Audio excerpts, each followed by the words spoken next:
Estás en el internado y el doctor te pregunta, ¿cuáles son las 4 P de la diabetes? ¿Cuáles son los medicamentos de primera línea para el tratamiento de la diabetes mellitus? ¿Sabrías responderle? Si no, no te preocupes, que aquí, en el rincón del interno, te lo explico todo sencillito y paso a paso. Vamos a comenzar por entender que la diabetes mellitus es un conjunto de enfermedades caracterizadas por alteraciones metabólicas, sobre todo en el metabolismo de la glucosa, que van a generar hiperglicemia persistente mediante dos mecanismos principales. El primero de ellos es la resistencia a la insulina y el segundo es el déficit de la secreción de insulina. Estos dos mecanismos van a estar implicados tanto en la fisiopatología de la diabetes mellitus tipo 1 como en la fisiopatología de la diabetes mellitus tipo 2. Claro que ambas son distintas. La diabetes tipo 1 es de una etiología autoinmune, mientras que la diabetes tipo 2 es sobre todo adquirida, más factores genéticos y ambientales. O sea, es más multifactorial, por así decirlo.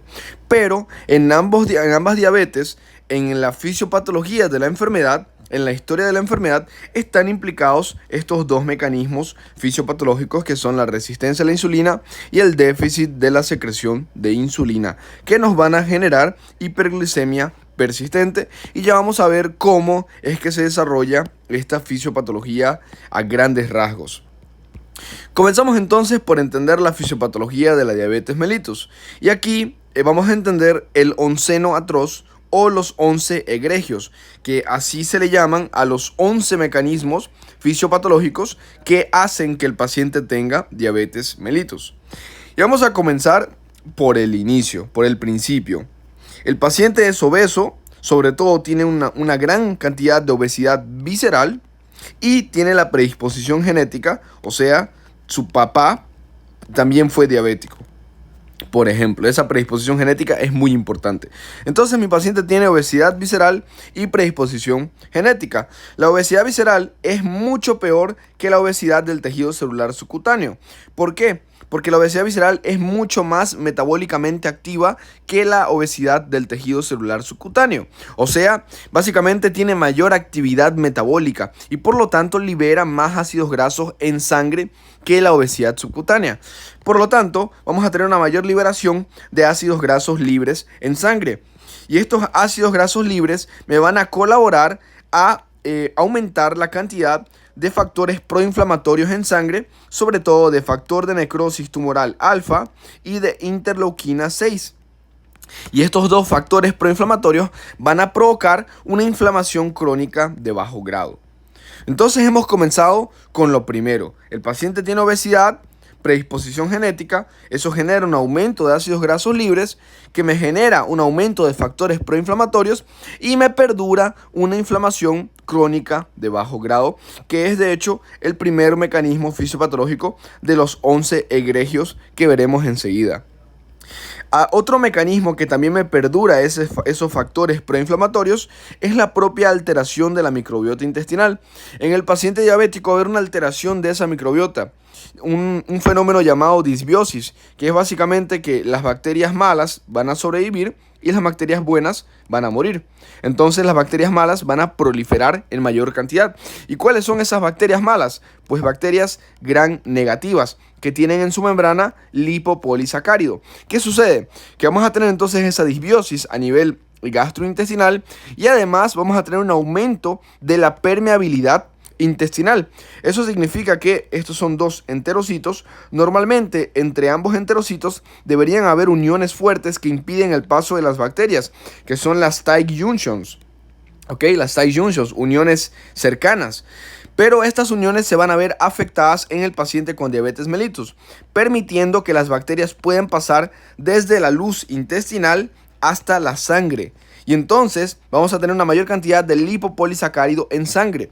Y esos lipopolisacáridos evidentemente generan una respuesta inmune que va a ser un aumento al final del día de factores proinflamatorios, igual que la inflamación crónica de bajo grado.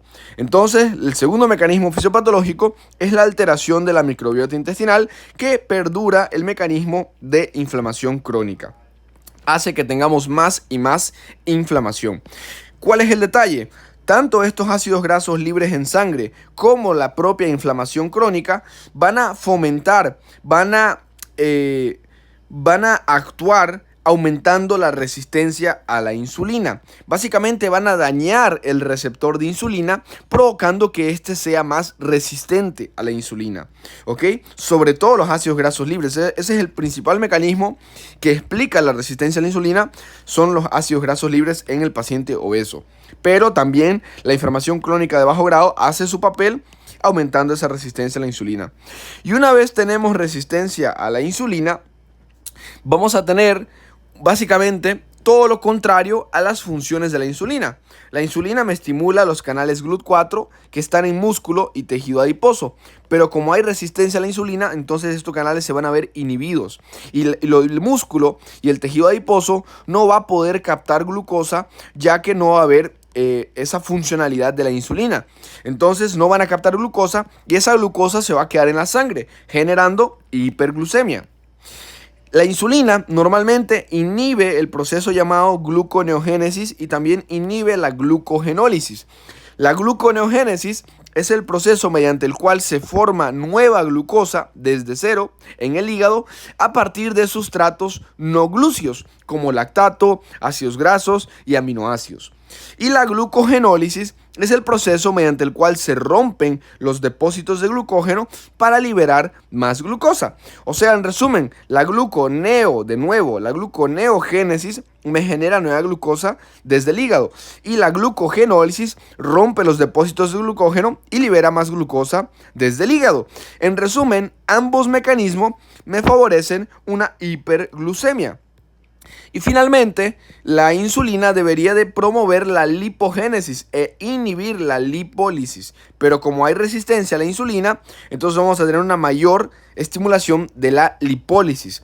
Que esa lipólisis, al final del día, es lo que explica la pérdida de peso en el paciente diabético. ¿Por qué el paciente diabético pierde peso? Pues porque tiene una constante activación de la lipólisis por la resistencia a la insulina. Entonces, repasando, la resistencia a la insulina hace que se inhiban los canales GLUT4, impidiendo que se reabsorba glucosa por el músculo y tejido adiposo. ¿Qué me provoca eso? Hiperglucemia. La resistencia a la insulina hace que se estimule la gluconeogénesis y la glucogenólisis, que antes eran procesos inhibidos por la insulina, pero como hay resistencia a la insulina no los inhibe y entonces hay una mayor activación de la gluconeogénesis y glucogenólisis, que básicamente forma glucosa nueva o rompe depósitos de glucógeno, liberando más glucosa hacia la sangre. ¿Qué me generan estos dos mecanismos? Hiperglucemia. Y la lipólisis constante, ¿qué me va a generar? Pérdida de peso, y principalmente esa lipólisis lo que va a hacer es liberar muchísimos más ácidos grasos libres en sangre, generándome lipotoxicidad, que básicamente cuando el ambiente sanguíneo está muy repleto de ácidos grasos, hay órganos que se ven afectados, como el páncreas o el hipotálamo, que lo veremos enseguida, estos dos mecanismos que se ven afectados por la lipotoxicidad. Entonces, hasta aquí hemos entendido todos los mecanismos de resistencia a la insulina que me van a favorecer esa hiperglucemia crónica. Son los principales involucrados en favorecer la hiperglucemia crónica. Para tratar la resistencia a la insulina, tengo un medicamento que justamente lo que hace es aumentar la sensibilidad a la insulina, que es la metformina. Aumenta la sensibilidad periférica a la insulina. Esa es la función de la metformina y ahí hacemos esta correlación farmacológica. Entonces ya sabemos cuáles son los mecanismos que me van a perpetuar una hiperglucemia crónica. Esa hiperglucemia crónica va a estimular que a nivel renal haya una mayor absorción de glucosa.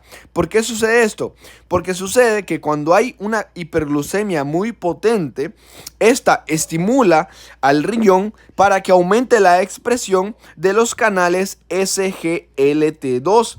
Estos canales lo que hacen es reabsorber glucosa, o sea, la glucosa que iba a ir a la orina la reabsorben para que regrese hacia la sangre y de esta forma aumentan la glicemia.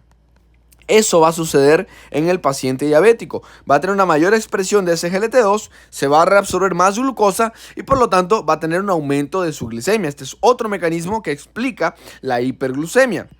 ¿Qué sucede? Hay algo muy importante. Hay un límite para esa reabsorción de glucosa. Ese límite es cabalmente de 180 miligramos por decilitro. Eso significa que si la glucemia del paciente está, por ejemplo, en 200 más de 180, ese exceso de glucosa el riñón no lo va a poder reabsorber. Y si el riñón no lo reabsorbe, ¿qué pasa? Que se elimina en orina.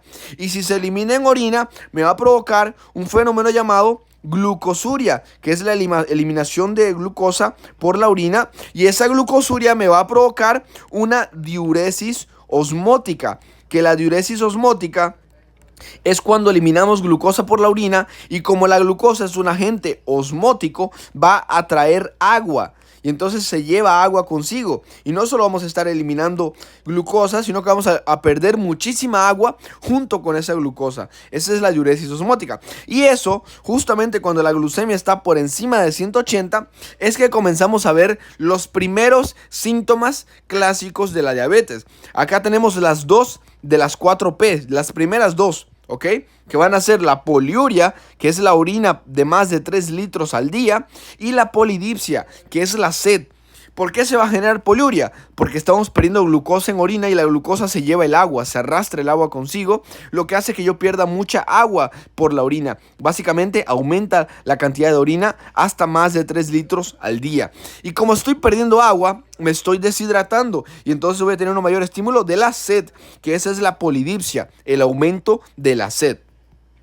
Justamente para frenar este mecanismo fisiopatológico, que es el aumento de la expresión de SGLT2, tengo un fármaco muy importante que son los inhibidores del SGLT2, que lo que van a hacer es inhibir este canal e impedir que se reabsorba glucosa. Y como impiden que se reabsorba glucosa, pues esa glucosa se va a eliminar en la orina.